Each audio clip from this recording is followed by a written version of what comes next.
بسم اللہ الرحمن الرحیم۔ السلام علیکم۔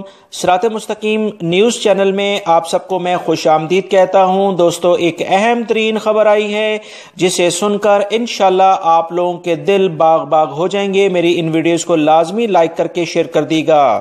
خادمین حرمین شریفین شاہ سلمان بن عبدالعزیز نے ایک انتہائی اہم حکم نامہ جاری کرتے ہوئے ایسے تمام سعودی عرب میں موجود شہری اور غیر ملکی افراد جو کہ عمرے کے علاوہ مکہ المکرمہ اور مسجد نبوی یعنی کہ حرم مکی اور حرم مدنی میں صلی اللہ علیہ وسلم میں جانا چاہتے ہیں، ان کے لیے دروازے کھول دیے گئے ہیں۔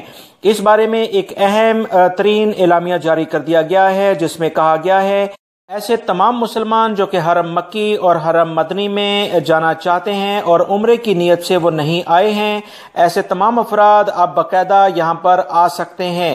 میں مزید جو اطلاعات آئی ہیں کہ ڈاکٹر عبد الرحمن بن عبدالعزیز السدیس سے اہم مشاورت کے بعد خادمین حرمین شریفین نے ایک اہم حکم نامہ جاری کیا ہے کہ تمام احتیاطی تدابیر اختیار کرنے کے بعد ایسے تمام مسلمان جو کہ احرام کی حالت میں نہیں ہوں گے وہ مکہ المکرمہ، مسجد الحرام اور مسجد نبوی میں باقاعدہ آ سکتے ہیں۔ اب ان کے لیے دروازے کھول دیے گئے ہیں۔ سعودی حکومت کا یہ ایک زبردست اقدام ہے۔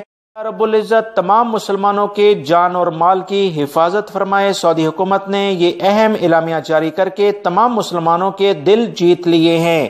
ان معلومات کو اپنے دوسرے دوستوں سے لازمی شیئر کریں کیونکہ بہت سارے مسلمان حرم مکی اور حرم مدنی میں جانے کے لیے تڑپ رہے تھے۔ اب وہ آرام سے جا کر وہاں پر نمازیں ادا کر سکتے